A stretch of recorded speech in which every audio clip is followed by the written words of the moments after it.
souhaitez intervenir, bon, je vous donnerai les indications ensuite pour les questions-réponses. Vous pouvez envoyer un message ou simplement lever la main. Je vous propose de débuter, Norbert, Oui.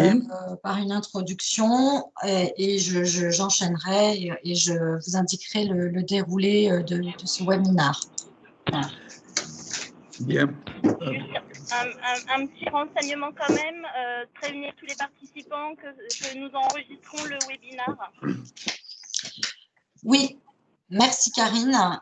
Effectivement, ce webinaire est enregistré à la demande de certains de nos industriels qui ne peuvent pas participer aujourd'hui et qui sera donc disponible en replay parce que c'est la période des vacances scolaires. Donc voilà, je vous informe de l'enregistrement de ce webinaire. Parfait. Eh bien, bonjour à tous. Nous sommes heureux de vous accueillir pour ce webinaire dédié au Brexit. Et je remercie tout de suite les intervenants qui ont beaucoup travaillé à sa préparation et les participants qui ont largement répondu présents malgré toutes les contraintes scolaires ou sanitaires. Alors, pourquoi le Brexit? Il y a plusieurs raisons. D'abord, le Brexit, c'est une réalité et qui a été un petit peu obéré par toute la crise sanitaire que nous traversons. Oui. Mais c'est également une autre réalité. Au 1er janvier, le Brexit sans accord sera une réalité. Et le mot sans accord est important.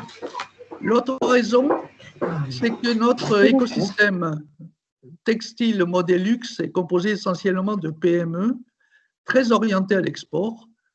Pour le secteur textile, l'export représente 70% de notre chiffre d'affaires et constitue le pilier majeur de croissance.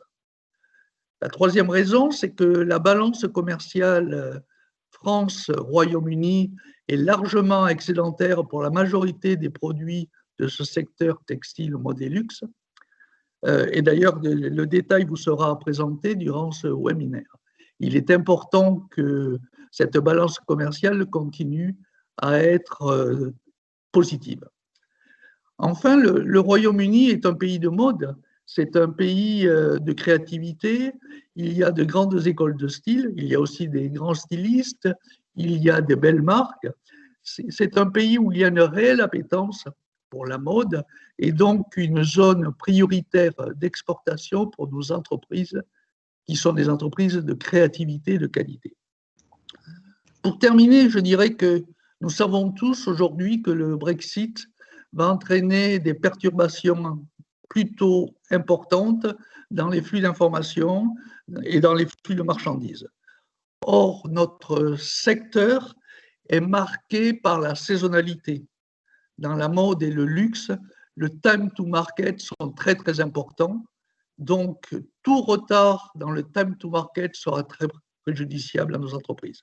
C'est une raison supplémentaire pour très bien se préparer et j'espère que ce webinaire vous y aidera. Voilà, je vous remercie pour cette très courte introduction parce que l'important, c'est de se le dérouler de la présentation.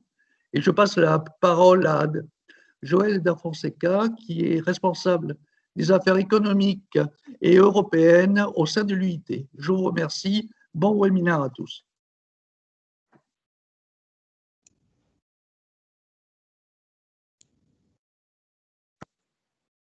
Ok, merci Norbert. Donc merci pour à tous pour votre présence. Vous êtes très très nombreux. Là, je vois des personnes arriver au fur et à mesure. Donc, j'ouvre la porte de ce webinaire à ces personnes. Je rappelle donc que ce webinaire Brexit sera enregistré pour pouvoir le rendre disponible en replay aux entreprises qui n'ont pas pu participer aujourd'hui à cette réunion d'information. simplement vous présenter l'Union des industries textiles. Donc, nous sommes l'organisation professionnelle textile et nous représentons l'ensemble des industriels sur le territoire. Notre rôle est de défendre les intérêts des industriels dans le domaine social, fiscal, international. Donc voilà, c'est notre rôle. Moi, au sein de l'Union des industries textiles, je m'occupe des affaires économiques et européennes et je suis particulièrement tout ce qui est négociation bilatérale de l'Europe avec d'autres pays et donc le Brexit. Comme l'a justement dit Norbert, le Brexit est une réalité, une sortie sans accord. Il n'en demeure pas moins que les négociations se poursuivent. Et donc, nous suivons de près ce dossier. Hier encore, nous discutions de ce nouvel accord et notamment sur les règles d'origine qui étaient sur la table des négociations. Donc voilà, même si le Royaume-Uni quitte l'Europe en janvier, les négociations continuent de se poursuivre malgré tout. Alors, je vous présente les intervenants. Donc, on va avoir une partie de chiffres clés qui seront présentés par Uliana Soukache, qui est responsable du développement international et du retail au sein de la Fédération de la maille, de la lingerie et du balnéaire. Elle nous donnera un état des lieux pour savoir vraiment de quoi on parle. Textile, mode et luxe, mais quels sont les types de produits qui sont échangés entre la France et le Royaume-Uni. En introduction, il faut vraiment qu'on ait cet élément d'éclairage pour savoir de quoi on parle dans cette négociation. Ensuite, nous aurons Ruth Guerra et Olivier Sorniard, spécialistes de la douane et de l'international chez KPMG Avocats, qui vont vous présenter les outils pour se préparer aux enjeux douaniers, fiscaux et réglementaires de ce Brexit. Et enfin, un retour, alors je ne vais pas dire un retour d'expérience, mais un témoignage de l'entreprise Simone Perel avec l'intervention de Stéphane Dervieux, qui est responsable douane logistique chez Simone Perel et qui va nous donner son témoignage sur la façon dont Simone Perel se prépare à cette échéance. Voilà. Ensuite, nous aurons un temps de questions-réponses. Donc, n'hésitez pas à poser vos questions sur le chat ou en levant la main. Donc, on essaiera de répondre à l'ensemble de vos questions. Donc, merci à tous et bon webinaire. Je donne la parole à Uliana. Bonjour à tous et à toutes. Merci Norbert, merci Joël pour ces mots d'introduction. Je suis vraiment ravie de co-animer ce webinaire avec Ruth Guerra de KPMG Avocats et avec Stéphane Dervieux de Simone Perel. Alors ma partie, elle est plutôt analytique avec beaucoup de graphiques et beaucoup de chiffres. Je vais essayer d'être très synthétique et claire. Alors je vous propose de commencer sans tarder. Mon objectif est de vous présenter les flux commerciaux entre la France et le UK pour les principales catégories de produits mode et luxe, notamment les matières premières textiles, les vêtements, le textile de maison, les chaussures, l'horlogerie et les bijoux. Alors, nous commençons par un overview global des flux commerciaux entre la France et le Royaume-Uni. Alors, plus loin de mon intervention, nous allons vraiment entrer dans les détails pour chaque catégorie. Mais je tenais à commencer avec ces slides qui illustrent tout d'abord le bilan très positif pour 2019 avec une balance excédentaire pour toutes les catégories étudiées. Une autre bonne nouvelle est que les exportations françaises pour tous les produits mode et luxe et chaussures ont été en progression entre 2018 et 2019 avec les hausses réellement exceptionnelles, notamment pour le secteur du luxe. Bref, les produits français ont dès la cote sur le marché britannique. Par ailleurs, je pense que vous avez remarqué, j'évite toutefois de commencer mon intervention avec les chiffres 2020 qui sont sans surprise tous en baisse dû à la crise sanitaire actuelle et pas seulement au Brexit, mais on fera aussi des focus sur les chiffres du premier semestre 2020. Alors, quelques chiffres globaux. Les exportations françaises vers la Grande-Bretagne, tous les produits confondus, se sont élevées à 500 milliards d'euros en 2019, soit une progression de 3%. La bijouterie et joaillerie est la 5e catégorie la plus exportée de la France vers la Grande-Bretagne. Les vêtements se placent en 11e position et les chaussures sont à la 18e place. En première position, ce sont notamment les produits automobiles, électroniques, aéronautiques et spatiales. Alors, concernant les matières premières textiles, il s'agit ici de cumul de nombreuses catégories, telles que les fibres, les fils, les tissus comme le coton, la soie, la laine, mais également les tissus mailles, les tissus synthétiques, la dentelle, les tulles et beaucoup d'autres. Le textile maison est également compris dedans. Alors, ce qu'on voit, la tendance est globalement positive à la fois pour les exportations et les importations françaises. Les deux flux ont été en progression constante depuis 2016. La balance commerciale, comme Norbert l'a déjà dit, elle est excédentaire avec un écart de quasiment de 400 millions en 2019. La France exporte 2,4 fois plus de produits textiles vers le Royaume-Uni qu'elle n'en importe. Et si on entre un peu plus dans les détails pour les catégories des produits textiles, alors la première catégorie exportée, ce sont les tapis et autres revêtements de sol, suivis de près par les tissus techniques. Alors, quasiment toutes les catégories de matières premières textiles ont une balance commerciale positive, excepté 3 catégories, c'est la laine, la soie et les filaments synthétiques.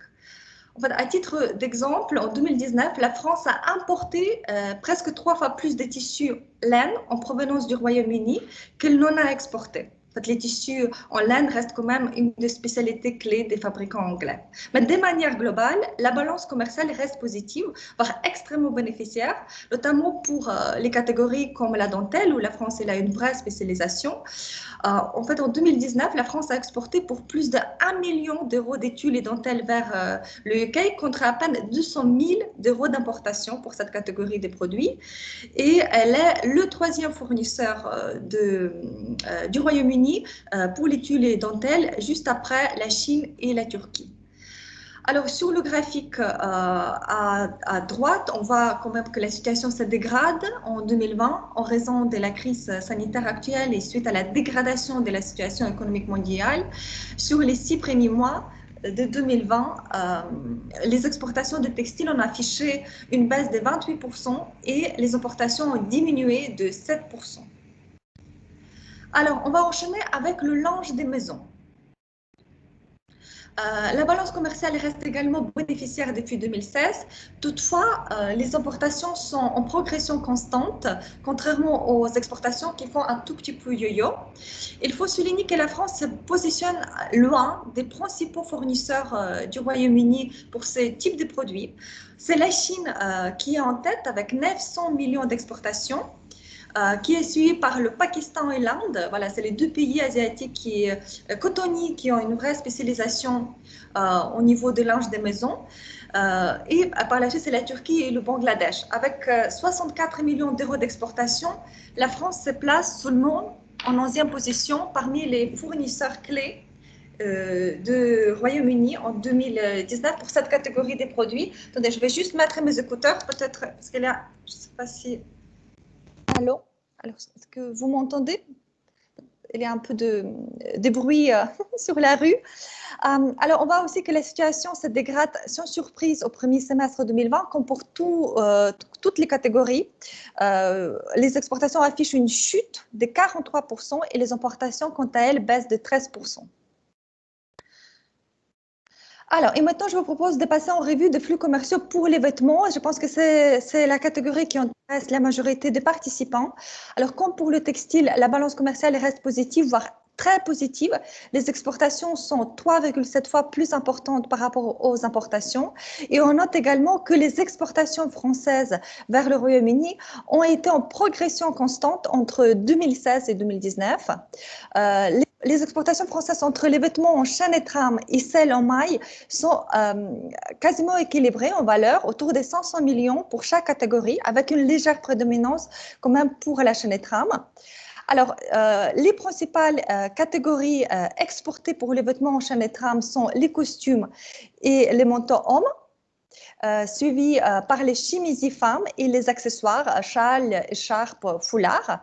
Le soutien-gorge, parce que je vois qu'il y a beaucoup de marques de lingerie qui suivent ce webinaire et aussi un petit clin d'œil pour Stéphane. Le soutien-gorge est la 7e catégorie des vêtements en chaîne et trame exportés, avec 27 millions d'euros d'exportation en 2019. Alors, concernant les vêtements en maille, la France exporte majoritairement des pulls et des gilets, des t-shirts, des tenues de sport et des vêtements pour bébés. Toutes ces catégories sont également en progression entre 2019 et 2018. Un petit mot une petite précision ici, ce ne sont pas juste les exportations, mais également les réexportations. Alors, si on parle un peu du marché britannique de la mode, il a estimé aujourd'hui, en 2019, de 49 milliards d'euros, 28 milliards pour la mode féminine et 15 milliards pour la mode masculine. Il était déjà fragilisé par Brexit et actuellement, il a frappé, on peut dire, de plein fouet par la crise liée au coronavirus. Les effets à long terme sont difficiles à prévoir, mais d'importants acteurs en fait, sur le marché, comme le groupe Arcadia, Topshop, Topman, ont déjà fermé plusieurs points de vente. Mais pour terminer sur la note positive, il y a quand même les secteurs en progression sur le marché de la mode au Royaume-Uni. Ce sont notamment les grandes tailles. C'est un marché des grandes tailles, notamment pas seulement pour le vêtement, mais aussi pour la lingerie. Un marché très body positive. Un autre secteur, c'est la mode éthique et responsable, qui est en progression comme sur le marché français. Et l'athléisure et le homeware sont en progression et le segment premium. D'ailleurs, la majorité des marques françaises sont spécialisées, sont positionnées dans ce secteur premium. Alors, concernant le marché des chaussures en UK, il est estimé actuellement à de 8,4 milliards de livres et selon les prévisions, ce marché devrait croître de 10% d'ici 2023. Ces prévisions ont été faites avant le coronavirus et en fait, le marché est notamment tiré vers le haut par le secteur homme et le segment du sport. Les acteurs clés, ce sont notamment les marques de sport comme Nike, Adidas, Puma ou Vans.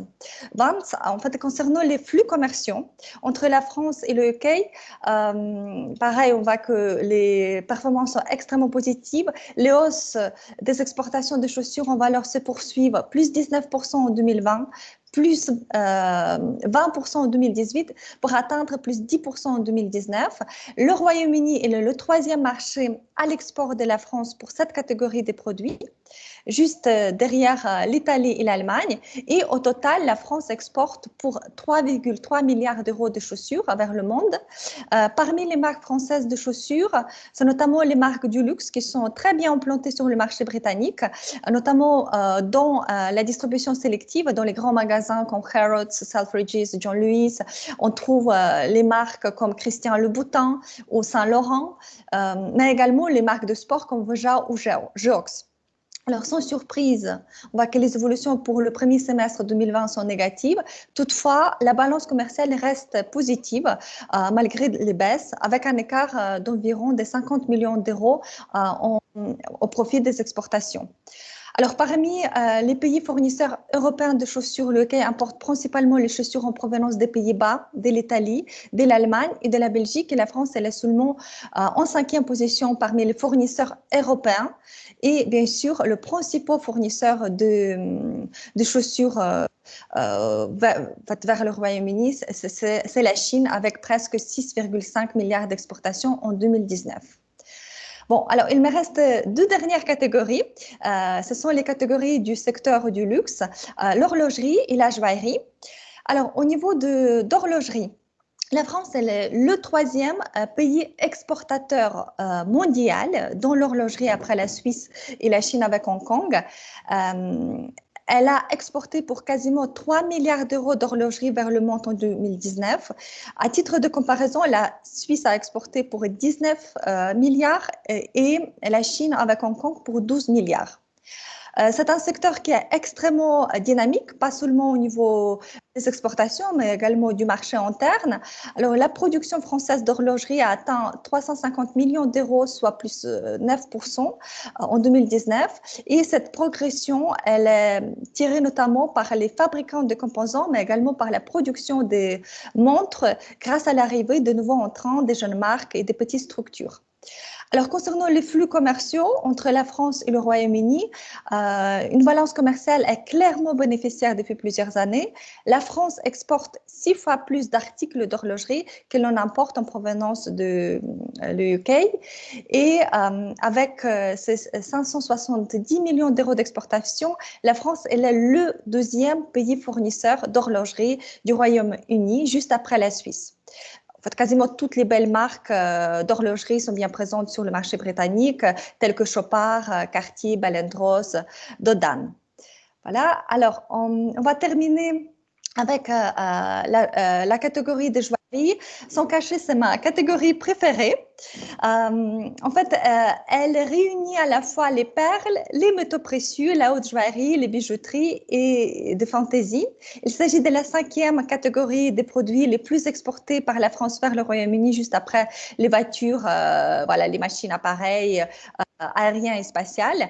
Alors, en 2019, la France, elle a exporté pour 8,6 milliards d'euros vers le monde d'articles de joaillerie, plus 13,5%. Et le UK est son deuxième marché à l'export, juste après la Suisse. On voit que en fait, la balance commerciale, elle reste aussi positive, pas seulement vers le Royaume-Uni, mais vers le monde. Et c'est notamment les maisons de la place Vendôme qui restent des acteurs majeurs dans la fabrication et exportation des bijoux. On note aussi en fait, une hausse exceptionnelle, c'est ce que vous voyez sur le graphique, de plus 177% des exportations des bijoux en 2019. Cette hausse est même encore plus importante que pour l'horlogerie. On a vu que c'était autour de plus 70%. Alors, ceci est dû notamment au Brexit, justement. En effet, le Brexit, il a fait monter en 2019 les stocks de montres et de joaillerie.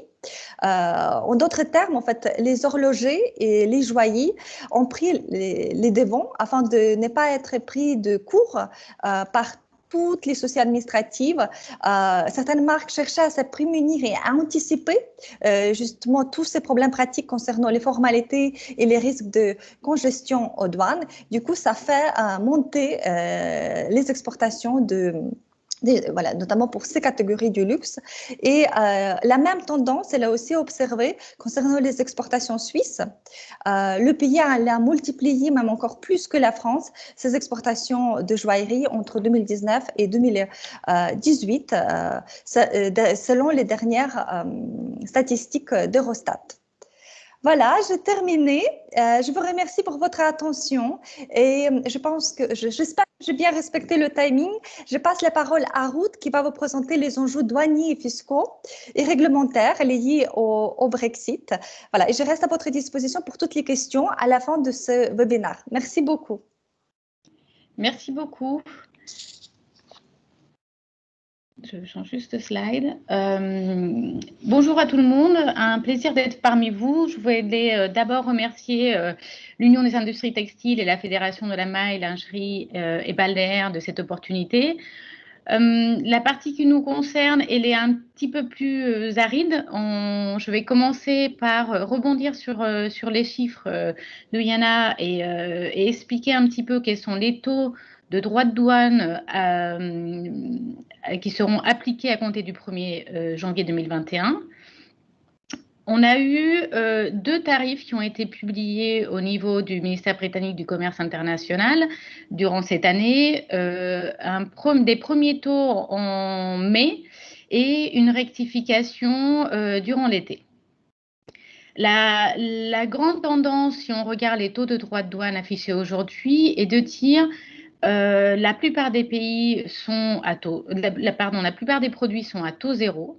sauf certains secteurs sensibles ou devant être protégés, dans lesquels on retrouve malheureusement toute la partie habillement, lingerie, horlogerie ou bijouterie. Je descends dans mon slide suivant pour que vous voyez un petit peu le comparatif. On vous a affiché dans ce slide par typologie de produits, donc bijouterie, vêtements, lingerie, chaussures, horlogerie et textile. Le taux maximum qui est en violet de droits de douane appliqués à date, le taux minimum en bleu et la moyenne en bleu foncé. On peut constater qu'aujourd'hui, les taux qui seront de droits de douane qui seront appliqués au 1er janvier à l'entrée, donc lors de l'importation en Angleterre, sont très très proches des taux de droits de douane qui sont appliqués aujourd'hui à l'importation dans l'Union européenne. Normalement, ces taux vont être revus, comme c'est le cas au niveau de l'Union européenne, annuellement, sûrement vers octobre, novembre de chaque année pour une application entrée en vigueur au 1er janvier de l'année d'après. On ne s'attend pas d'avoir une réduction des droits de douane drastique pour ce typologie de produit. Donc, ce qu'il faut avoir en tête, c'est que ce qui est certain, c'est que peu importe qu'on ait un accord ou pas d'accord au 1er janvier, il y aura une imposition de ces droits de douane pour tous les produits qui seront importés au UK sans avoir une origine préférentielle européenne. La seule chose qui reste encore en stand-by est de savoir si jamais on a un accord de libre-échange, quel sera le taux qui s'appliquera pour les produits d'origine préférentielle de l'Union européenne. Donc, il faut bien avoir en tête la distinction entre le taux de taxation qui sera appliqué en fonction du fait que j'ai une production européenne ou j'ai une production hors UE.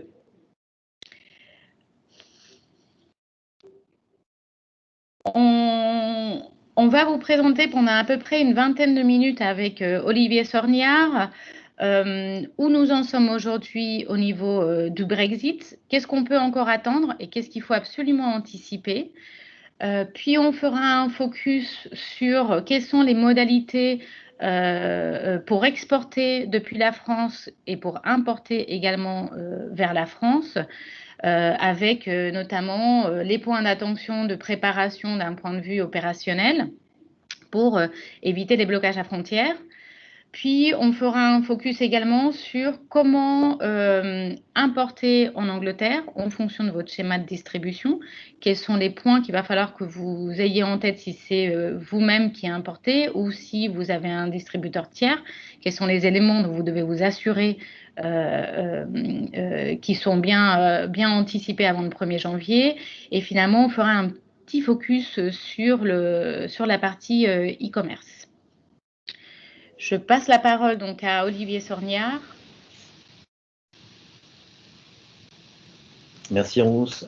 Bonjour à tous. Très heureux d'intervenir dans ce webinaire.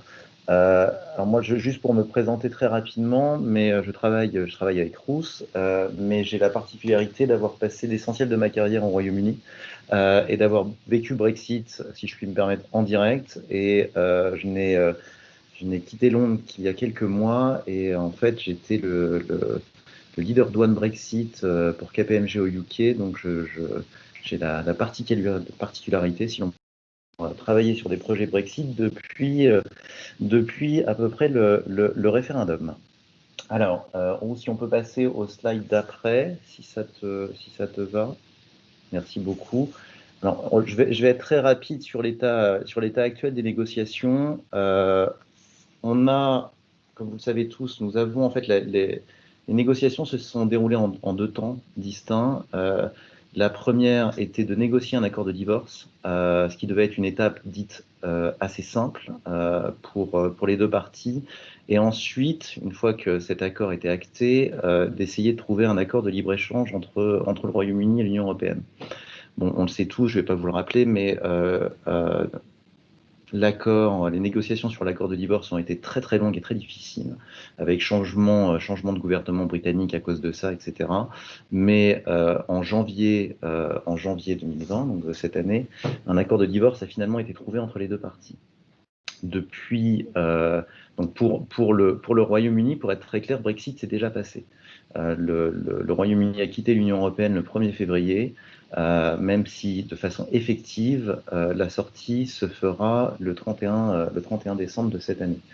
On est rentré à partir du 1er février dans une période dite de transition, où en gros rien n'a vraiment changé à part l'absence maintenant de députés britanniques au Parlement européen. Depuis mars, nous sommes en négociation véritable pour un accord de libre-échange.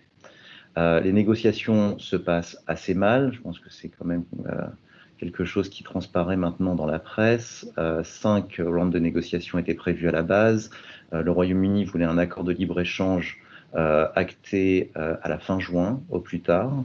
Ce qui, quand on est un peu familier des accords de libre-échange, était une mission quasiment impossible, puisque l'accord de libre-échange le plus rapide conclu par l'Union européenne était avec le Canada, et ça a pris 7 ans. Donc on avait 5 mois, c'était peut-être un petit peu présomptueux. Les deux parties ont décidé de continuer les négociations après ces 5 cycles de négociations infructueux, et avaient posé comme date limite le 31 octobre. Donc en gros dans 2 jours. Boris Johnson a changé cette date en ce qui concerne le Royaume-Uni au 15 octobre, puisqu'il y avait un sommet européen à ce moment-là, et avait menacé de quitter la table des négociations si un accord n'était pas trouvé à cette date.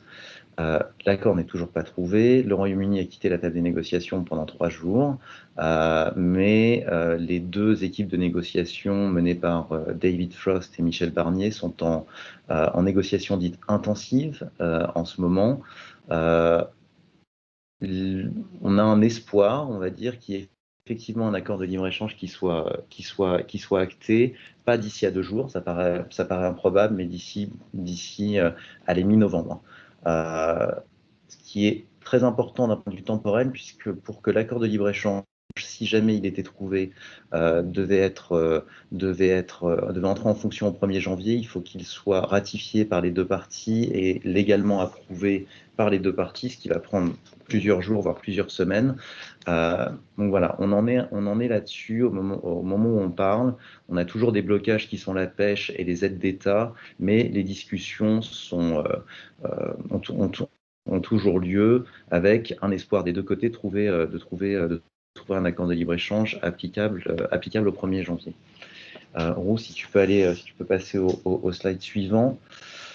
Alors, grâce à l'accord de divorce, on sait beaucoup de choses d'un point de vue douane. Il y avait beaucoup d'interrogations après le référendum, mais depuis l'accord de divorce, maintenant, on a une assez bonne visibilité sur les futures relations douanières entre l'Union européenne et le Royaume-Uni. Pour être assez synthétique, voilà la situation aujourd'hui du fait de cette période de transition qui, encore une fois, se termine le 31 décembre.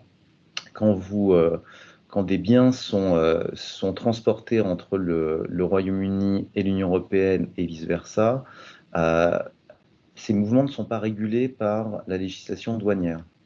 Donc, nous n'avons pas de droit de douane, nous n'avons pas de contrôle aux frontières. Ces mouvements sont considérés comme étant des livraisons et acquisitions intracommunautaires.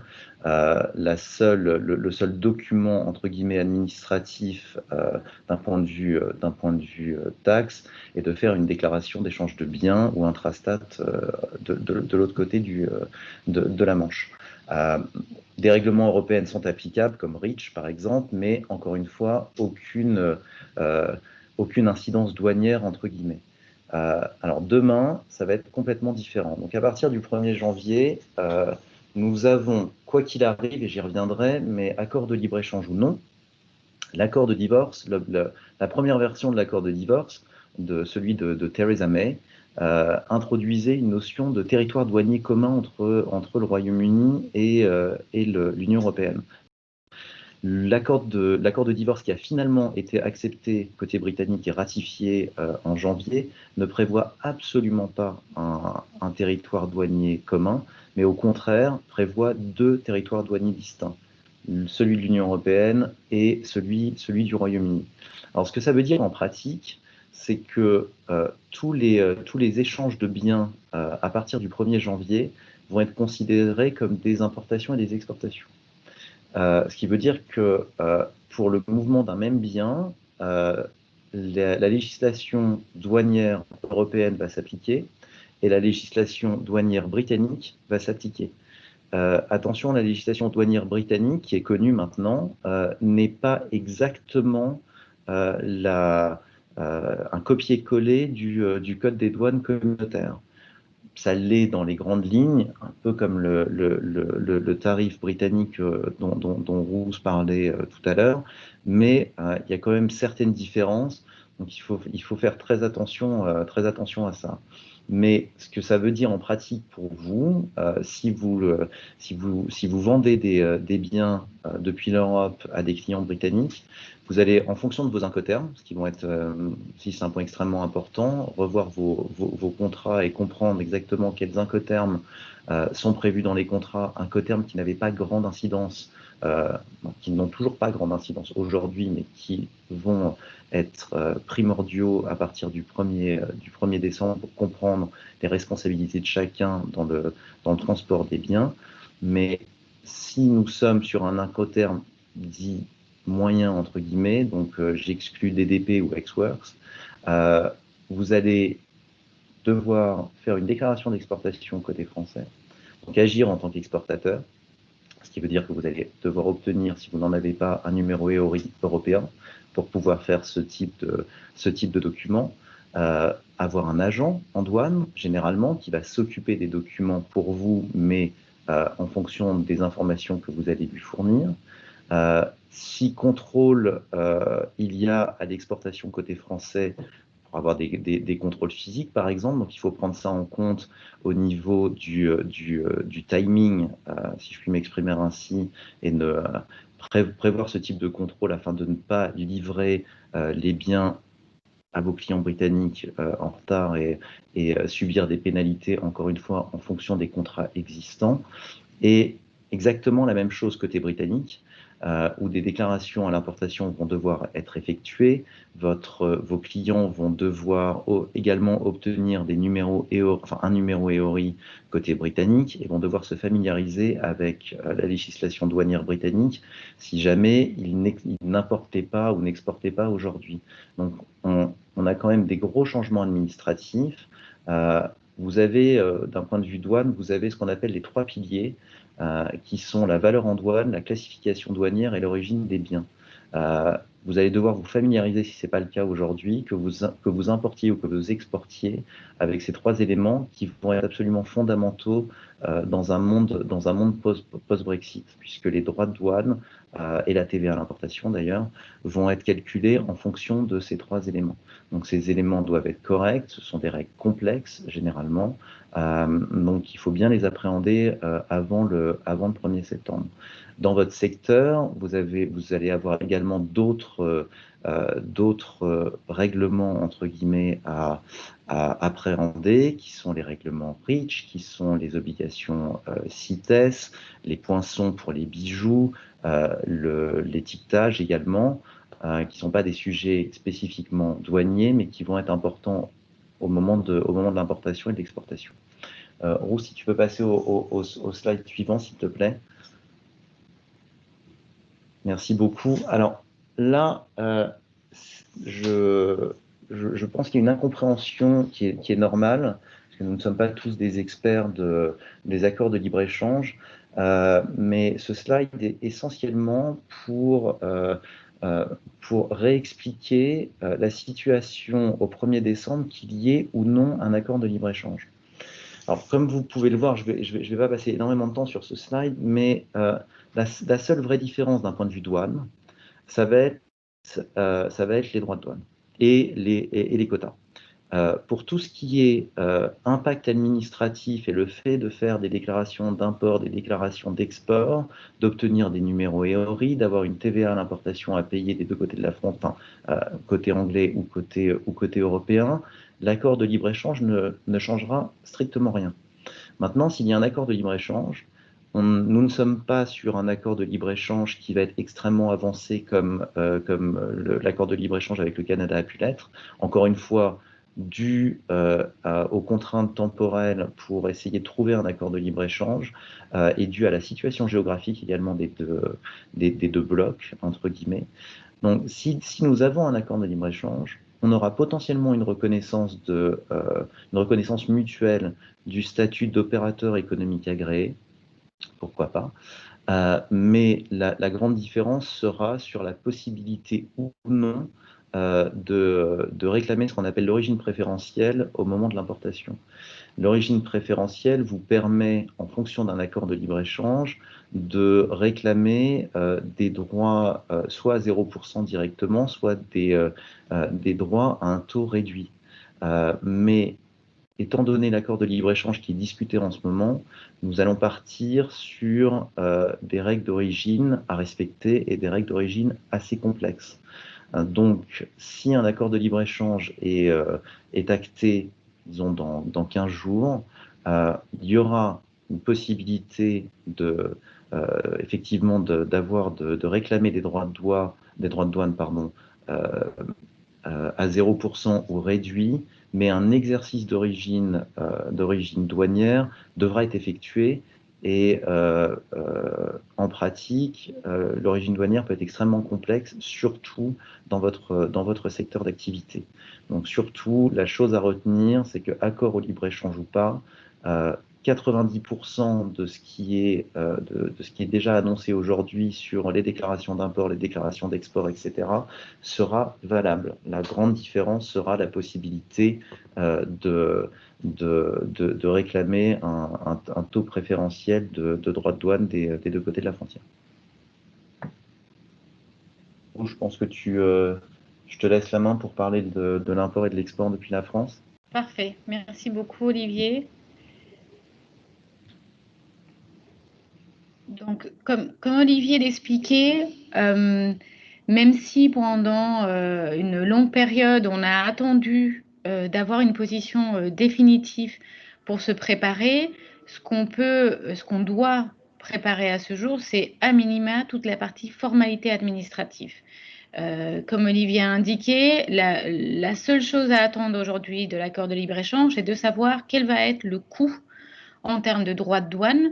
Est-ce qu'on va être dans les taux que j'ai présentés, donc en moyenne entre 6 et 12% pour votre typologie de produit, ou est-ce qu'on va pouvoir avoir des taux de droits de douane plus bas, voire à zéro? Ce qui est quand même assez important d'un point de vue impact sur le prix de vente final. Mais on doit d'ores et déjà, si vous n'avez pas commencé à préparer, vous préparer sur toute la partie compliance et administrative pour réaliser des exportations depuis la France et ou des importations en fonction quel est le flux que vous avez avec l'Angleterre. On vous a mis dans ce slide-là un peu les questions clés à se poser dans ce flux-là.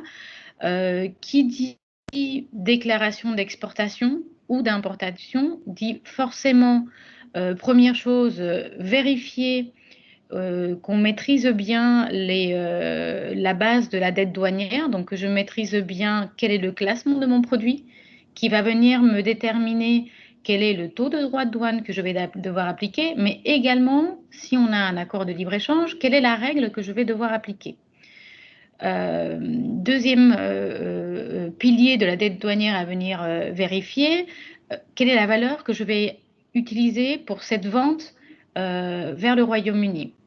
Je reviendrai un peu plus tard, mais dans votre secteur dans lesquels on a des royalties et on a souvent des flux intragroupes, la détermination de la valeur est extrêmement importante, notamment lors de l'importation en Angleterre, parce qu'il faut être en mesure de justifier qu'on a analysé préalablement à l'importation la valeur qui doit être déclarée.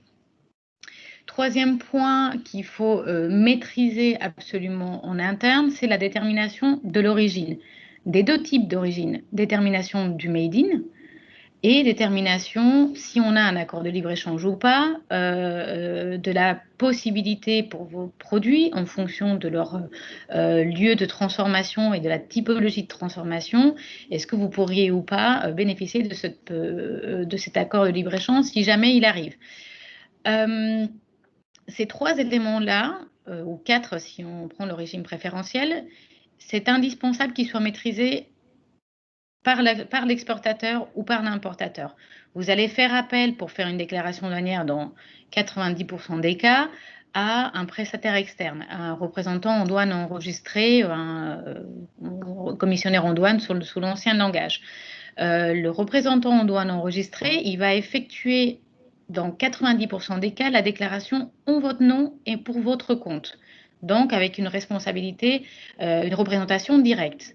Donc, c'est à la société qui va apparaître en tant qu'exportateur et qu'importateur dans la déclaration douanière de maîtriser la totalité de ces éléments-là, puisque c'est exclusivement elle qui va être redevable de la dette douanière, donc des droits de douane et de la TVA à l'importation, mais qui va être également responsable de toute infraction qui puisse être commise avec une erreur de classement, d'origine préférentielle ou de valeur.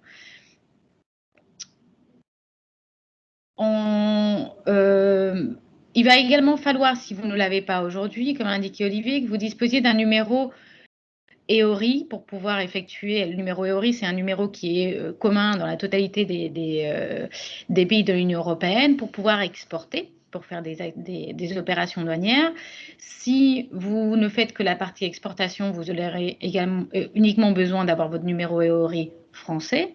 Si vous faites également des importations côté britannique, vous allez devoir solliciter le pendant.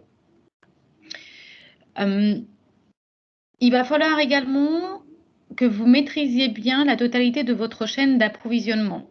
Parce que si le schéma douanier est bien maîtrisé, il n'y a pas de raison qu'on paye 2 fois des droits de douane sur un même produit.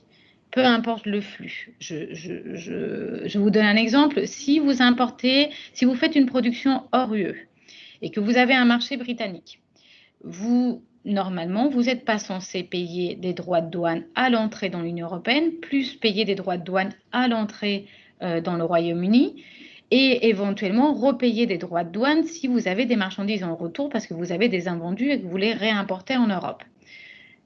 Ça nécessite qu'on mette en place des régimes douaniers, par exemple des entrepôts sous douane ou des régimes de transit, qu'on gère bien les marchandises qui partent vers le Royaume-Uni et qu'on les identifie pour pouvoir les ramener si jamais il y a des invendus.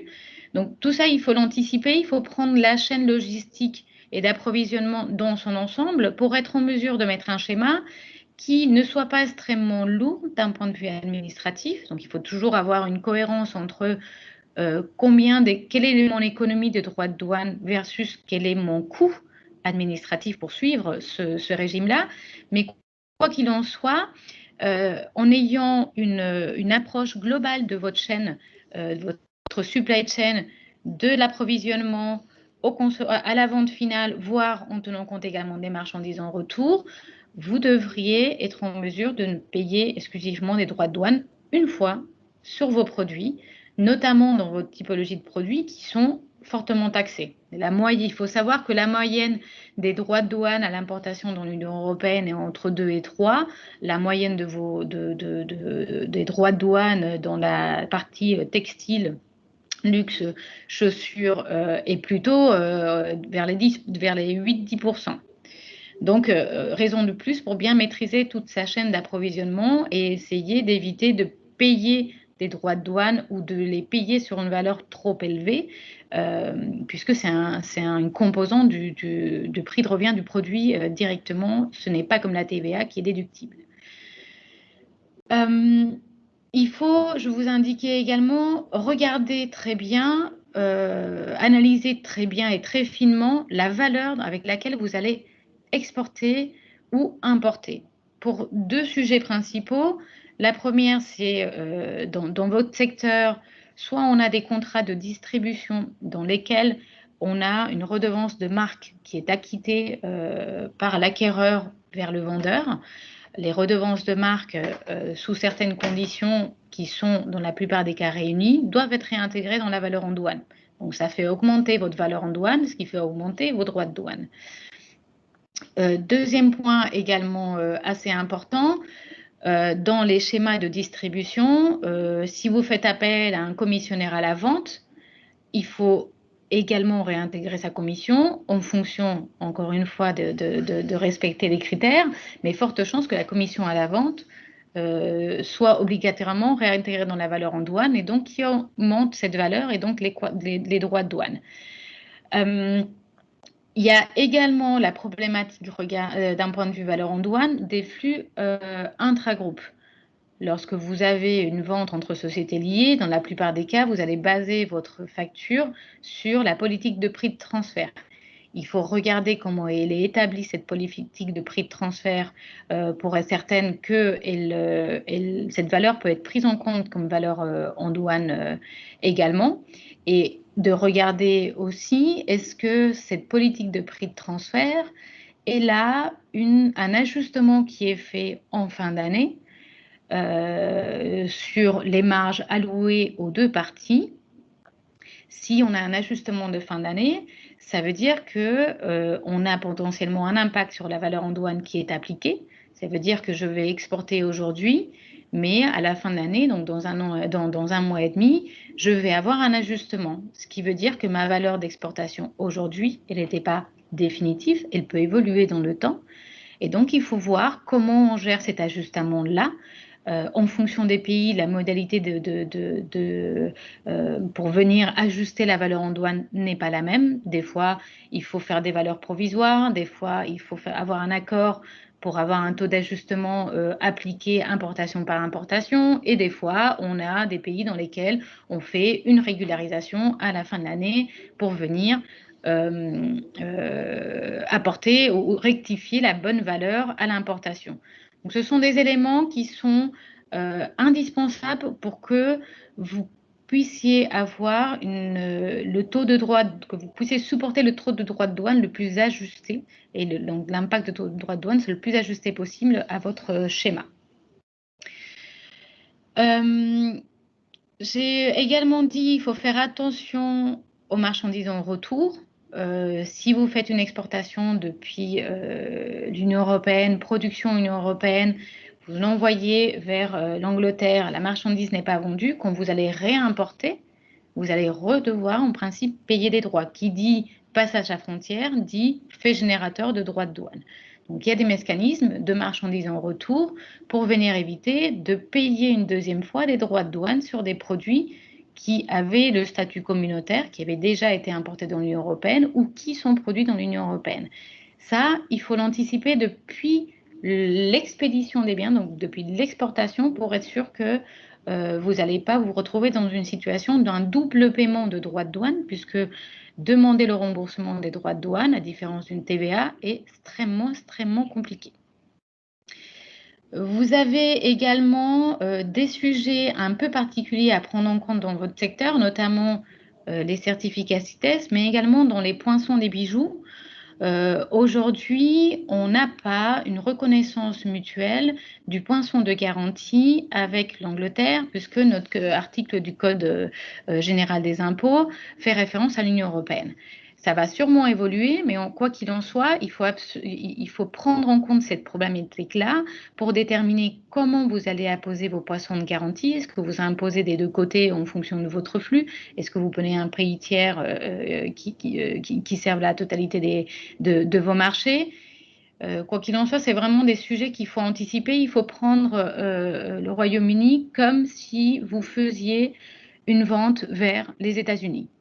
Je ne parle même pas du Canada, puisque aujourd'hui on ne sait pas si on va avoir un accord de libre-échange.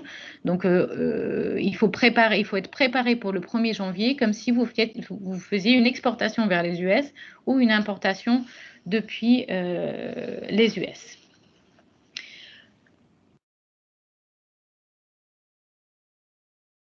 Une fois que j'ai fini un peu périmètre un peu général des points d'attention, je voulais vous parler de comment exporter depuis la France pour essayer d'éviter d'avoir des blocages à la frontière. Je pense que vous en avez tous entendu parler. L'administration française a mis en place un mécanisme de déclaration assez novateur. D'ailleurs, c'est le seul en Europe à faire ça, qui s'appelle la frontière intelligente.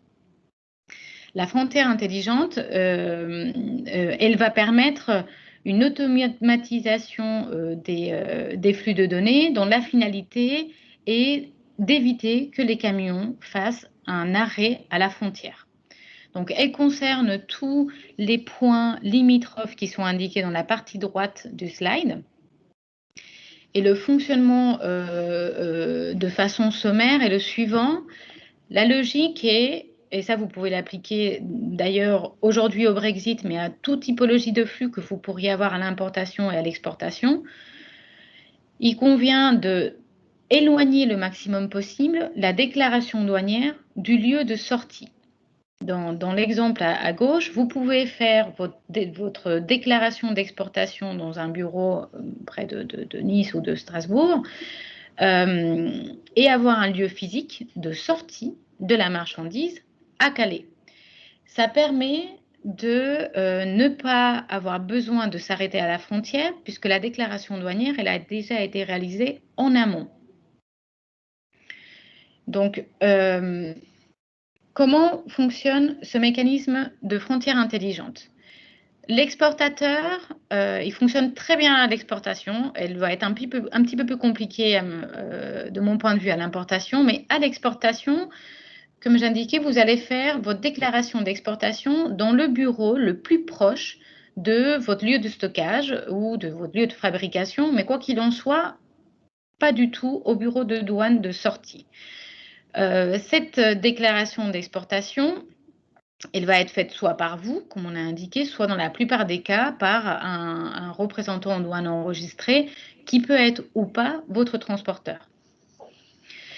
Cette déclaration va donner lieu à un match. Il va avoir une liaison qui est faite entre la déclaration douanière et la plaque d'immatriculation du véhicule, du camion de votre transporteur, qui fait que une fois que la marchandise, que le camion va passer la frontière intelligente, c'est un grand portail, la déclaration d'exportation qui est restée ouverte parce qu'elle est déclarée, mais il faut qu'elle soit finalisée, donc clôturée à passage à la frontière, elle sera clôturée automatiquement sans arrêt du camion par rapport au fait que la plaque d'immatriculation sera lue par cette frontière intelligente qui va venir fermer automatiquement la déclaration d'exportation.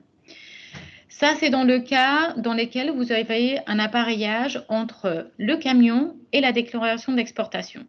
Vous pouvez tout à fait également, notamment ça se fait dans les cas de groupage, lorsque vous avez dans un même camion différents exportateurs, cette déclaration douanière qui est faite en amont du point de sortie donne lieu à un code barre qui est mis à disposition du transporteur, qui est scanné au passage à frontière. Et encore une fois, votre déclaration d'exportation, elle est fermée.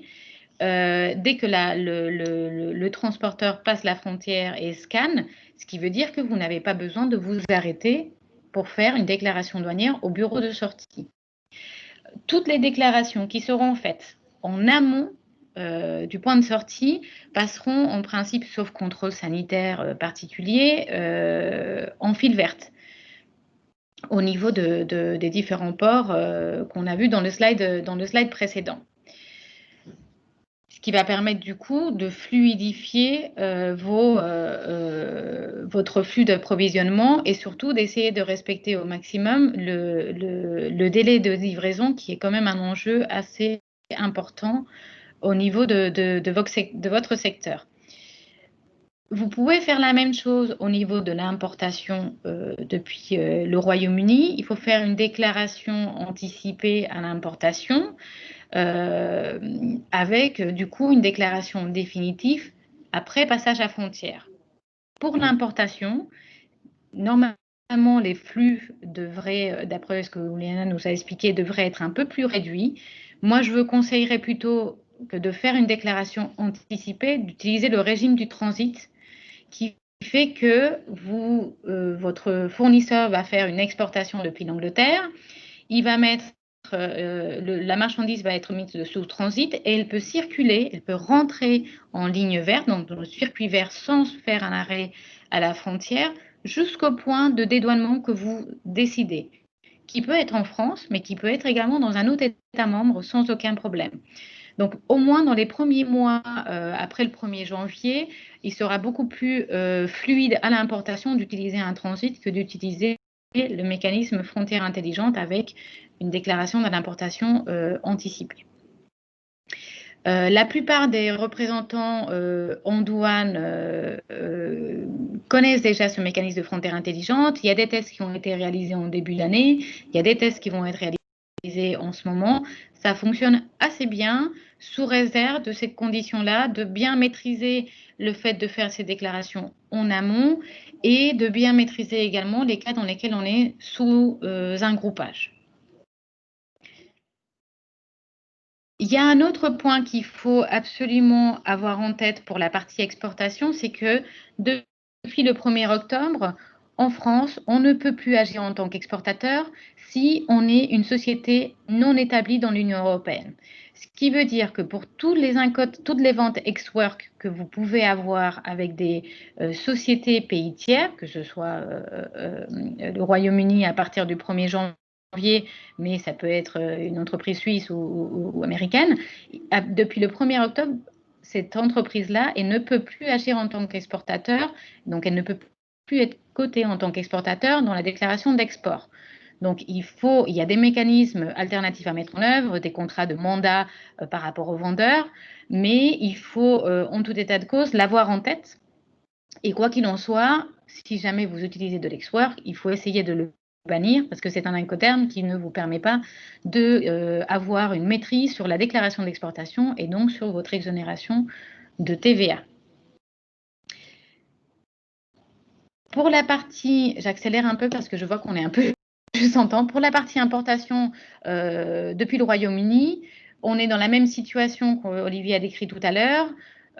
En principe, sauf accord de libre-échange, paiement de droits de douane, au taux que vous connaissez déjà, donc taux appliqué à tous les pays, donc Most Favorable Nation. Paiement de TVA à l'importation, paiement également d'autres types de taxes spécifiques comme notamment celle de l'horlogerie et les industries du cuir.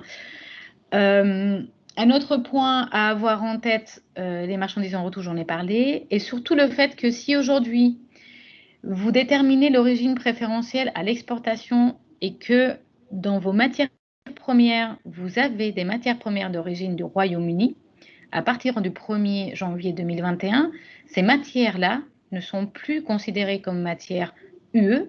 Donc, il faut refaire l'analyse d'origine préférentielle pour être certaine que la perte, que cette quote-part-là d'origine de marchandises tierces, parce que les marchandises au Royaume-Uni vont passer en marchandises tierces, ne vous fait pas perdre le régime préférentiel que vous appliqué aujourd'hui avec des pays avec lesquels il y a des accords de libre-échange. Je repasse la parole à Olivier sur la partie importation au Royaume-Uni.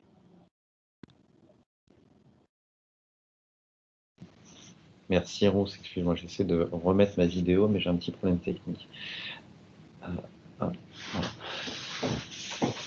Alors maintenant, quand Rose vous a bien expliqué l'import-export en France, je vais essayer d'être plus rapide parce que je me rends bien compte de l'heure au niveau de l'importation au Royaume-Uni.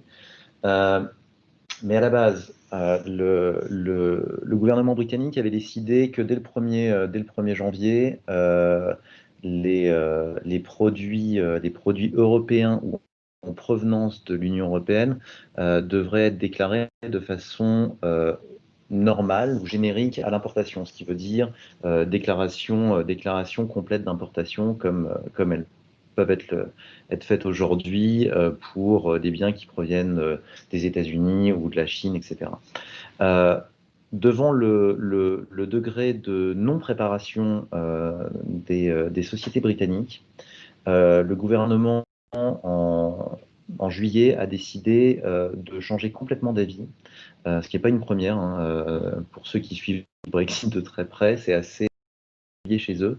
En fait, on fait un plan temporaire du 1er janvier au 1er juillet 2021. Qui est en 3 étapes en fonction de la nature même des produits. Donc, à partir du 1er janvier, pour tout ce qui est produits dits contrôlés, qui sont en gros les tabacs, les alcools, des déclarations complètes devront être faites, ce qui veut dire check technique, physique à la frontière. Mais pour tout autre type de produit, les importateurs pourront choisir entre faire une déclaration à l'importation ou alors de ne pas faire de déclaration à l'importation. Je vais y revenir dans 2 minutes.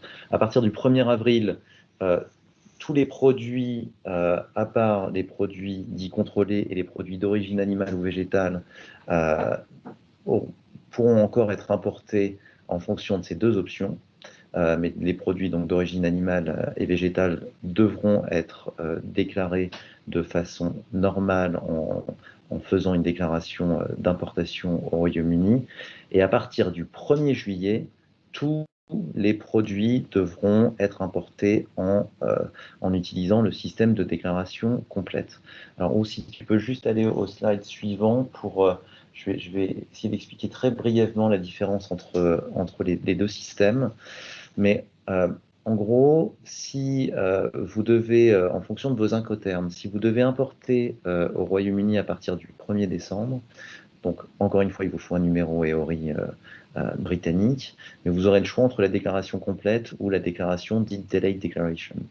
La déclaration complète, encore une fois, est celle qu'on connaît aujourd'hui. Donc si vous importez en France aujourd'hui ou dans n'importe quel pays européen, on parle du document administratif unique qui est connu comme étant le formulaire C88 au Royaume-Uni, mais c'est exactement le même formulaire. Donc vous pouvez continuer à faire ce type de déclaration.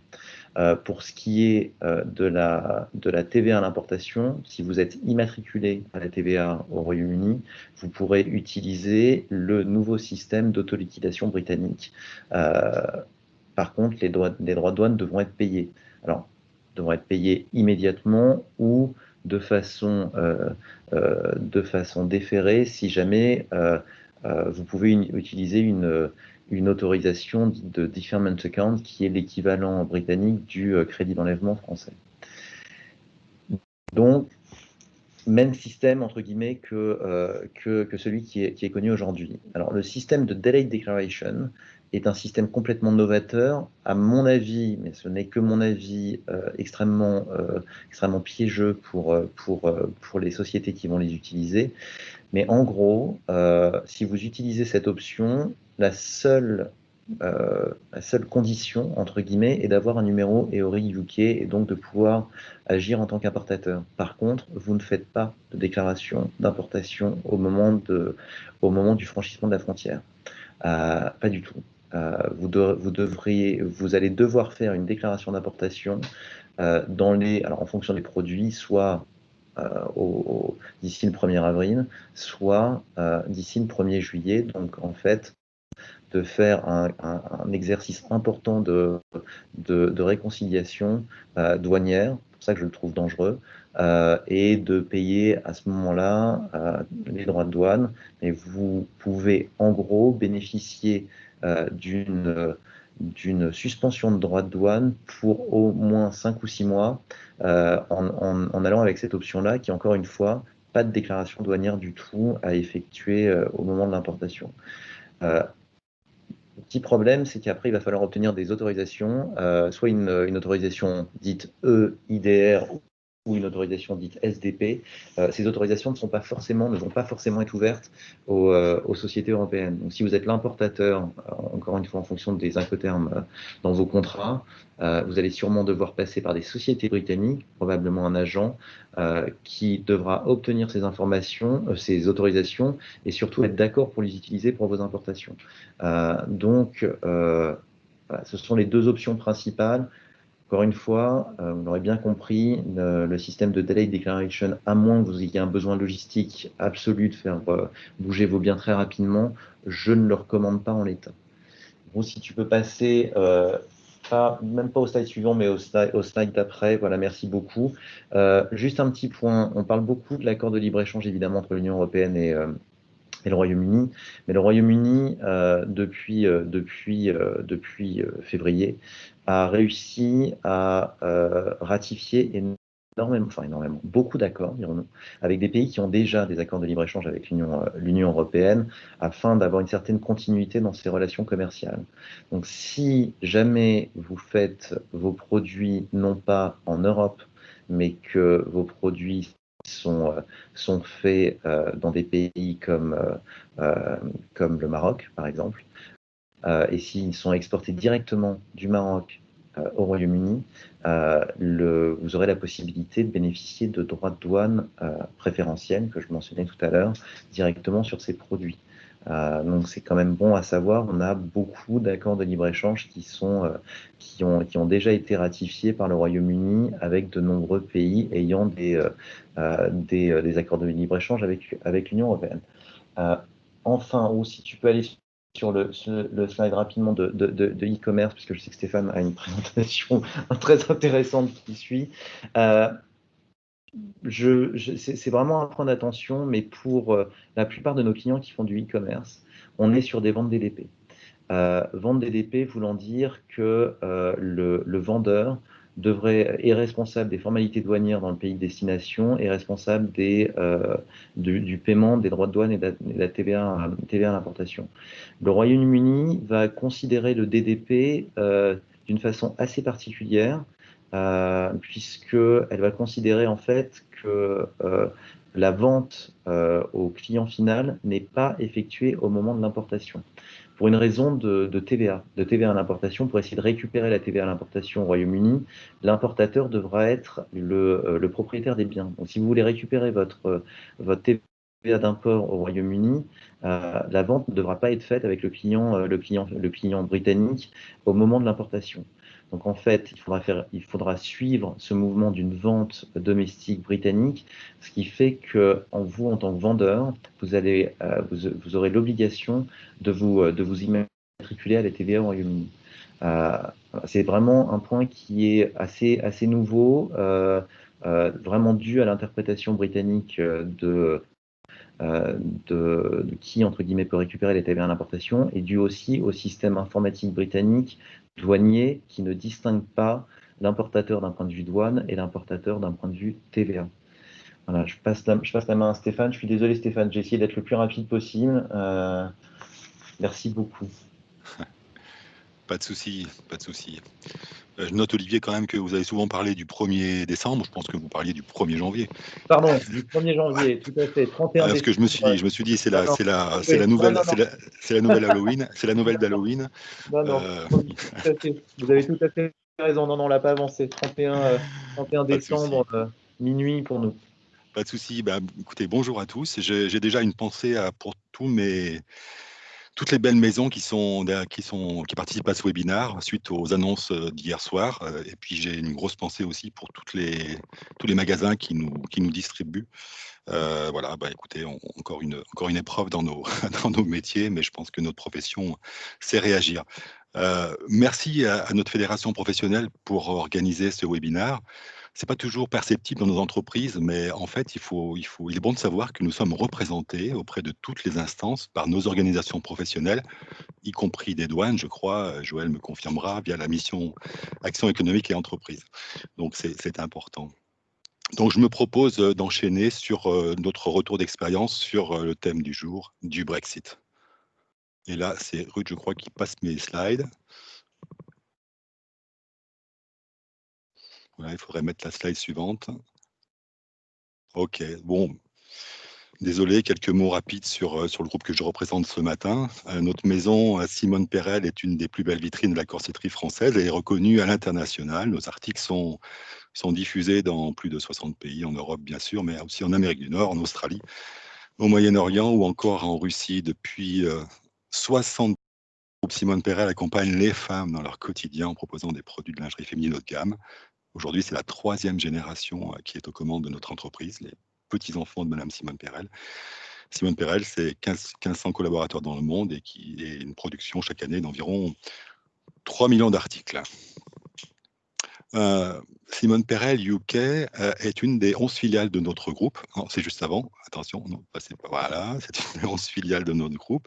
Nos produits sont disponibles dans une centaine de points de vente, détaillants, grands magasins à travers le Royaume-Uni ou l'Irlande, avec malgré tout une concentration importante sur Londres et ses grands magasins, notamment en raison de la clientèle internationale qui, en temps normal, arpente les allées des magasins Harrods, Selfridges et autres Harvey Nichols. Comme le signalait Oliana, c'est vrai que la perception de la marque Simone Perel est plus haute que sur les autres marchés, c'est à signaler effectivement. Vous savez sans doute également que le Royaume-Uni est un des pays les plus avancés en matière de e-commerce et donc logiquement, Simone Perel est sur le digital depuis 2018 à présent. Notre organisation logistique, elle repose au départ de notre plateforme orléanaise sur des livraisons quotidiennes, directes, vers nos différents clients en 24 ou 48 heures par le biais d'un intégrateur. Voilà pour les quelques éléments généraux. Revenons-en donc au Brexit et la façon dont nous l'avons appréhendé chez Simone Perel. Dans un premier temps, et je pense qu'il y en a pas mal dans ce webinaire qui vont se reconnaître, je voulais souligner qu'il n'a pas toujours été hyper facile de rester mobilisé en interne en raison de cet interminable feuilleton Brexit et de ses multiples rebondissements. Je suis sûr que ça va faire de l'écho sur certains d'entre vous, mais comme me disaient certains de mes collègues avec une grande tape dans le dos, alors t'en es où avec ton Brexit? Donc aussi avec le hashtag Frogs in the Fog, j'ai quelque peu inondé LinkedIn avec des posts sur l'évolution de la situation depuis tous ces mois, en quelque sorte une thérapie bon marché pour me permettre de garder le fil, ce qui dans notre profession est la moindre des choses. Sur le slide suivant, le premier point sur lequel nous avons travaillé a été effectivement de nous convaincre que nos expéditions, reprises sur nos déclarations d'EEB, allaient se transformer en exportation. Je vous disais tout à l'heure que notre groupe exporte dans un grand nombre de pays, donc il ne nous a pas été très très difficile d'effectuer cette transition côté français.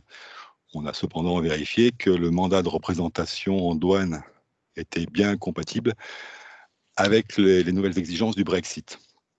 Pour notre filiale en Angleterre, en revanche, les choses étaient bien différentes et donc on a pris du temps pour l'accompagner, pour qu'elle se mette en quelque sorte dans la peau d'un importateur, avec dans un premier temps la création d'un numéro EORI et puis la désignation de l'opérateur qui allait effectuer pour son compte les formalités de dédouanement import avec la création d'un compte de liquidation de droits et taxes. Dans notre approche, alors c'est une décision Simone Perel, nous avons volontairement rapidement isolé l'Irlande.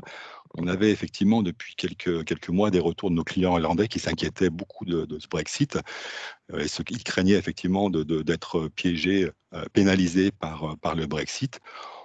On a donc décidé de gérer administrativement nos clients irlandais, les Arnott notamment, comme une zone export distincte du Royaume-Uni depuis notre siège.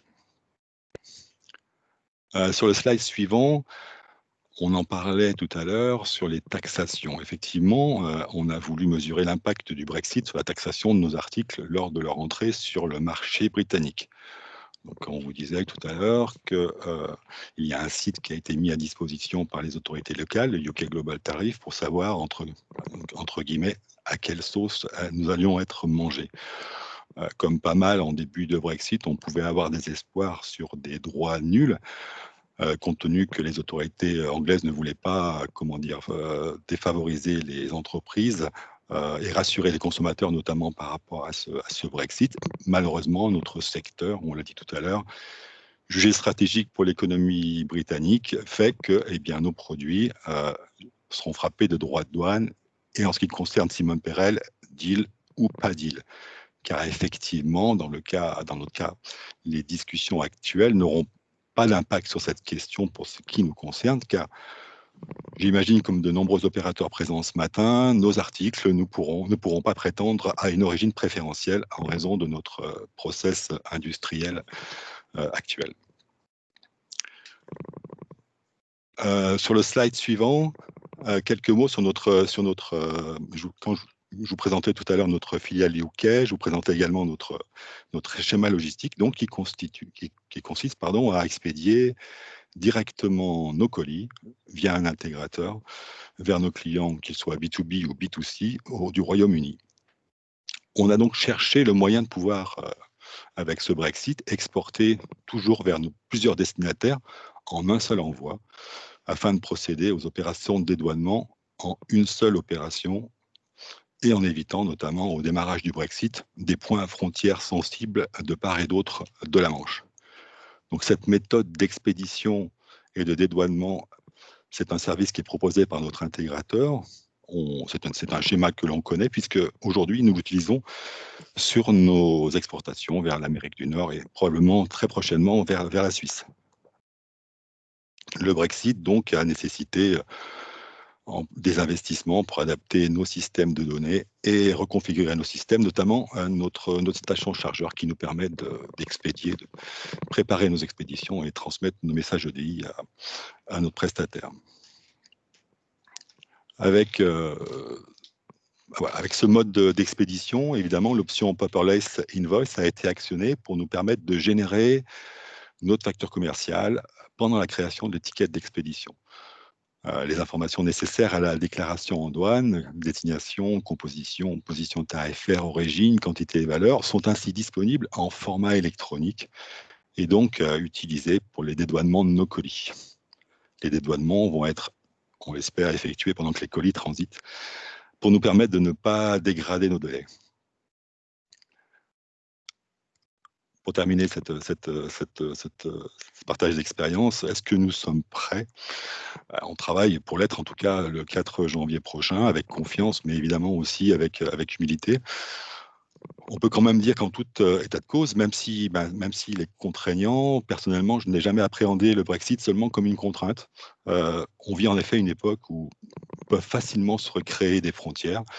Aussi, si on est un petit peu, le futur du Brexit est incertain, celui de la douane en entreprise ne manque pas d'avenir, c'est certain. Voilà en ce qui me concerne. Merci Stéphane et merci Ruth, merci Olivier, merci Oliana pour ces précieuses et ces riches interventions. On a pris un petit peu de retard, mais bon, on a commencé quelques minutes en retard. Je vous propose quand même de prendre une série de questions. S'il y a des questions, n'hésitez pas à lever la main. Parallèlement, je lis des questions sur le chat. Donc, dans le cas d'une exportation vers le Royaume-Uni de marchandises mises à la consommation en France avec une origine préférentielle, origine Bangladesh, y aura-t-il des droits de douane à payer au Royaume-Uni? Exemple pour des t-shirts vendus et expédiés au Royaume-Uni. Donc, je peux moi-même répondre à cette question si les intervenants le permettent. En fait, si vous avez une origine préférentielle du Bangladesh, c'est que votre produit est SPG, système de préférence généralisé. Donc, c'est dans ce cadre-là que vous avez cette origine préférentielle et que là, en l'occurrence, pour une réexportation vers le Royaume-Uni, sauf erreur de ma part, peut-être que Ruth peut préciser, mais vous n'avez plus cette origine préférentielle. Il faudrait que le Royaume-Uni, en fait, réapplique le droit communautaire, notamment lié à l'accord UE-SPG. Ruth? Oui, en fait, c'est ça. Il va falloir payer en effet des droits de douane lors de l'importation en Royaume-Uni parce que vous n'avez pas respecté surtout la règle de transport direct. Vous avez la possibilité, je ne sais pas si le Bangladesh est dans la liste des pays. Olivier, je laisse ça sous ton contrôle. Oui, il y est. Dans Oui, ce cas-là, si le Royaume-Uni a conclu un accord calqué sur le SPG européen avec le Bangladesh, le produit maintient son origine préférentielle, mais par contre, vous ne respectez pas la règle de transport direct parce qu'il a été importé dans l'Union européenne. Et lorsqu'on on ne respecte pas la règle de transport direct, normalement, on ne peut pas prétendre à l'origine préférentielle parce qu'on ne sait pas si le produit a été transformé dans ce pays tiers dans lequel il est passé, au cas d'espèce, la France. Il y a des possibilités d'éviter de perdre cette origine préférentielle qui est par exemple soit la mise en place d'un transit, donc sans importation définitive dans l'Union européenne, soit le placement sous un entrepôt douanier, qui permet de justifier que la marchandise est sous surveillance douanière, mais il faut encore que l'administration britannique accepte le certificat de non-manipulation issu par les administrations européennes qui vont être les administrations de surveillance de cet entrepôt sous douane. Ce qu'il faut savoir, ce qu'il faut préciser aussi, je pense, ça ce sera un petit complément d'information, c'est que le fait que le Brexit, enfin que le Royaume-Uni sorte de l'Union européenne a signé tout un tas d'accords avec des pays partenaires. Donc, ces accords permettent l'origine préférentielle des exemptions ou des réductions de droits de douane. Le fait que le Royaume-Uni parte, il part pas avec dans sa valise tous les accords qui ont été signés. Donc, le Royaume-Uni doit avoir une démarche pour re-signer des nouveaux accords avec des partenaires et les règles, ce ne seront pas les mêmes règles que l'Union européenne a précédemment conclues avec ses partenaires. Oui, et un autre point qu'il faut également ajouter, c'est le fait qu'on n'a pas aujourd'hui dans les accords qui sont en train d'être signés des cumuls, comme on a par exemple dans le panel méditerranéen, dans les Panoromèdes. On ne peut pas considérer qu'on a un cumul origine britannique, origine UE, et dans ce cas-là, je vais pouvoir appliquer mon accord. Il faut le traiter comme si c'était le Canada. C'est ça, donc il n'y a pas d'origine préférentielle de cumul Panoromède avec le Royaume-Uni. Ne l'oubliez pas parce que nos partenaires naturels, c'est vrai que c'est souvent Maroc, Tunisie et on a des liens très forts et un accord Panoromède très bien mis en place. Donc sachez que le Royaume-Uni ne pourra plus en bénéficier. Je passe à la question suivante. Pour une entreprise e-commerce, les marques externes Nike, Adidas seront doublement taxées une fois que le produit arrive en stock dans notre entrepôt et une fois qu'il sera expédié au Royaume-Uni. Comment éviter la double taxation pour les produits de marque? C'est pour moi.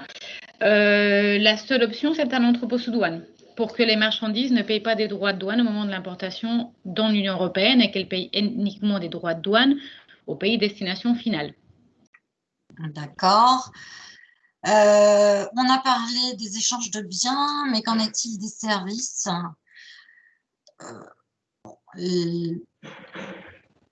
C'est vrai qu'on a voulu faire un webinaire plus axé flux physique que prestation de service. La prestation de service, elle est traitée comme, encore une fois, comme si c'était une prestation de service avec un pays tiers, les États-Unis ou le Canada. C'est exactement la même chose. Mais les prestations de service ne sont pas taxées à passage à frontière. C'est exclusivement les produits.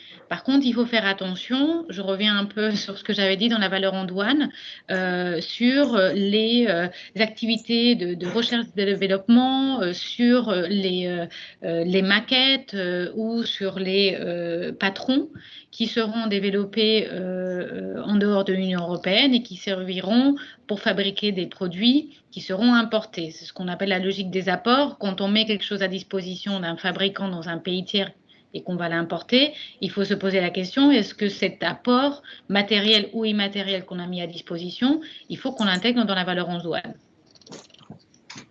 Ok, je vois une main qui se lève. François Estival, vous avez la parole.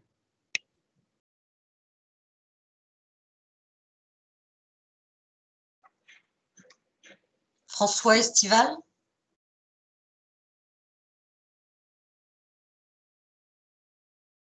Bon, bah écoutez, c'est peut-être une erreur.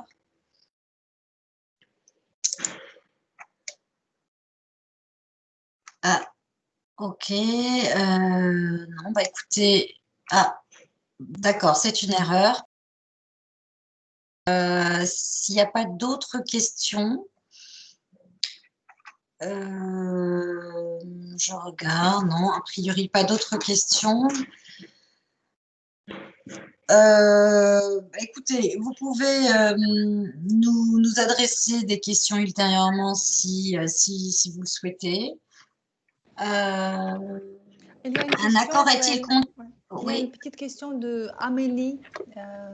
Ah, alors, pardon, j'avais pas vu. Ah bah. C'est par rapport aux marques externes, par rapport à l'entrepôt sous douane, la marque externe, c'est toujours toute taxe comprise. Et du coup, même si on a essayé de faire des accords avec les marques pour baisser ces taxes, mais c'est pas possible. C'est possible pour tout ce qui est marque interne en entrepôt sous douane, mais la marque externe, c'est plus compliqué.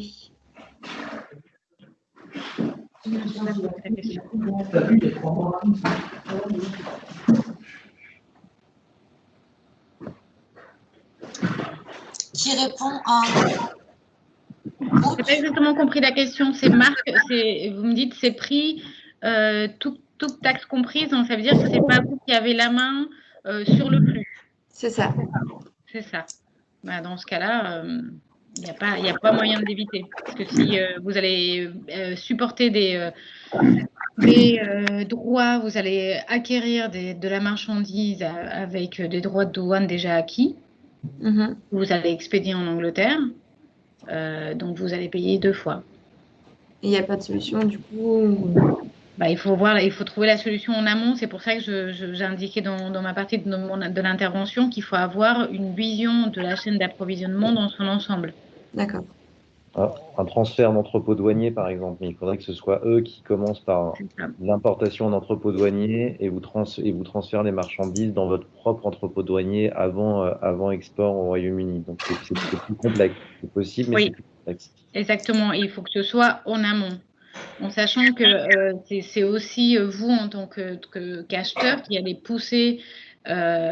leur pousser à avoir ce type de réflexion, parce que si on est dans des chaussures, on est dans des taux à 12%, donc 24% dans le prix directement du produit de vente. C'est quand même dommage de ne pas réfléchir un peu en amont et d'essayer de trouver un mécanisme pour rester au moins à 12, ce qui est déjà assez élevé. Oui, donc il faudrait pousser les marques à mettre en entrepôt douanier, c'est ça? Alors, une autre question. Juste une parenthèse pour les entrepôts douaniers. Je pense que c'est malgré tout, pour nos entreprises, pas quelque chose qui se met comme ça par un claquement de doigts. Ça nécessite quand même pas mal de préparation, pas mal d'anticipation sur les coûts escomptés, enfin les gains escomptés par rapport aux coûts engendrés. Vous avez tout à fait raison, Stéphane. C'est pour ça que j'ai indiqué à un moment, il faut toujours regarder. On a des régimes douaniers qui nous permettent de ne payer qu'une fois. Il faut toutefois connaître d'où ça vient, quel est le volume dont on parle pour avoir toujours un équilibre entre économie et coût économique d'avoir un entrepôt, mais également coût administratif de suivi. Donc, il faut en effet toujours que la balance soit équilibrée, que ce soit rentable de mettre en place un entrepôt sous douane. Ok, donc une autre question. Est-ce que le Royaume-Uni a conclu un accord avec le Bangladesh? Je crois que sur une des slides, il y avait une présentation de Ruth ou d'Olivier qui indiquait la liste des pays avec... Non, je peux vous répondre directement. D'accord. Un accord de libre-échange, non. Ça, c'est sûr. Maintenant, ce qu'on disait tout à l'heure avec GSP, Bangladesh aujourd'hui est un GSP+, donc Everything But Arms, mes souvenirs sont bons. Donc le Royaume-Uni a communiqué là-dessus il y a quelques mois en disant qu'ils allaient répliquer le système européen avec les mêmes pays et les mêmes conditions. Par contre, aujourd'hui, c'est toujours pas officiel, mais ils sont... c'est leur volonté, donc on peut s'attendre à ce que le 1er janvier, le Royaume-Uni suivait exactement les mêmes règles GSP que l'Union européenne avec les mêmes pays. Mais on ne parle pas d'accord de libre-échange, on parle vraiment d'un accord unilatéral. qui est plus facile à mettre en place, entre parenthèses. D'accord. Est-ce que j'ai une autre question? Donc, si nous avons des questions ultérieurement, qui peut-on contacter? Bah, écoutez, je suis à votre disposition à l'Union des industries textiles. Je ne sais pas si dans la présentation, vous avez mon adresse mail. Je vous la donne oralement pour ceux qui sont encore là, ou je vous l'enverrai. Je vous enverrai un petit message avec les différents contacts, si vous le souhaitez. Dans le cadre des opérations en triangulation avec transformation d'un produit européen au Maroc, ayant signé un accord, quel importateur marocain peut-il profiter des accords Euromed pour importer le produit européen sans droit de douane ou pas du tout, comme je l'ai compris de vos propos? Alors, c'est là le gros problème, hein, le Pan-Euromed. Vous avez compris que le Royaume-Uni sort du système, sort de l'Europe, donc n'est plus un partenaire Pan-Euromed, en fait.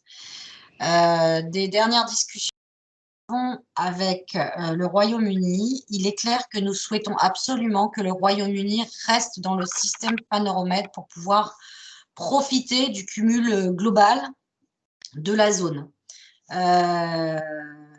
Pour l'instant, c'est un refus de la part du Royaume-Uni, hein, en l'état actuel des négociations, là, à l'heure où je vous parle.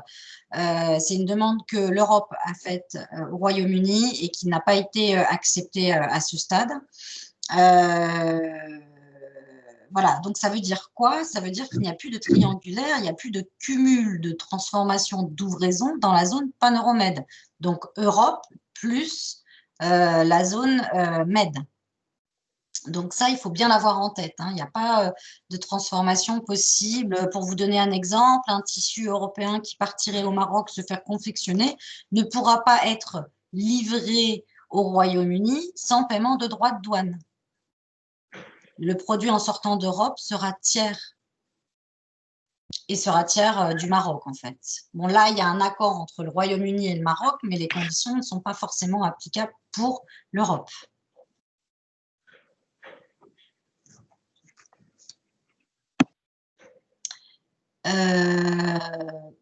Qu'est-ce que nous avons? On sera dispo. La vidéo sera disponible sur demande par mail. Vous pouvez utiliser d'ailleurs le mail lors de votre inscription si vous le souhaitez pour faire la demande. OK. Y a-t-il d'autres questions? Est-ce qu'il y a des questions que j'aurais pu rater? Je regarde. A priori, non. Donc, on va penser à conclure ce webinaire. Je vais redonner la parole à Norbert pour une petite conclusion. Et merci à tous.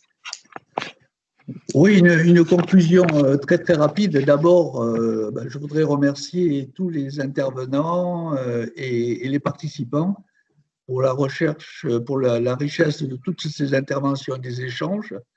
J'espère qu'on aura encore beaucoup de questions qui seront posées, auxquelles on pourra répondre. Et puis, ce qui a été dit par Olivier, qui est important, c'est qu'il continue à avoir des négociations et que peut-être on aboutira à un accord de libre-échange entre l'Europe et le Royaume-Uni.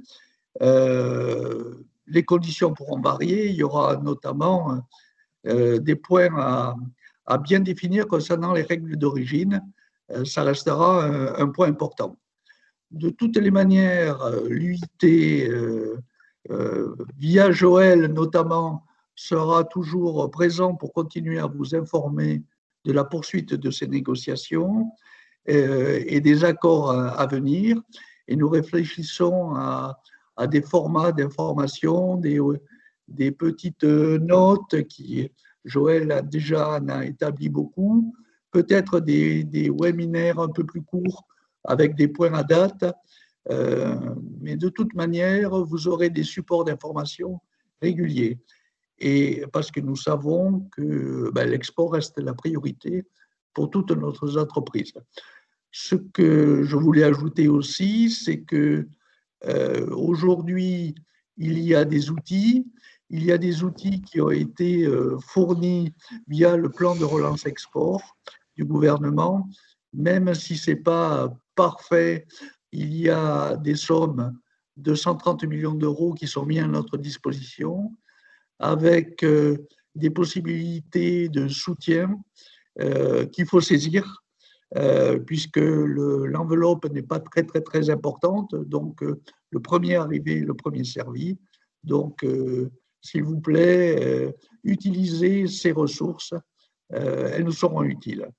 Donc, merci à tous encore une fois pour avoir participé à ce webinaire. Merci pour votre participation et surtout, bon courage à tous. Merci, bonne journée, bon week-end. J'allais pas dire bon confinement, mais il va falloir qu'on se batte encore plus. À bientôt. Merci Norbert, merci Joël. Et au revoir à tous. Au revoir. Merci, au revoir. Bonne journée à tous. Merci, Au au revoir. revoir. Merci beaucoup à tous. Au revoir. Merci beaucoup. Au revoir.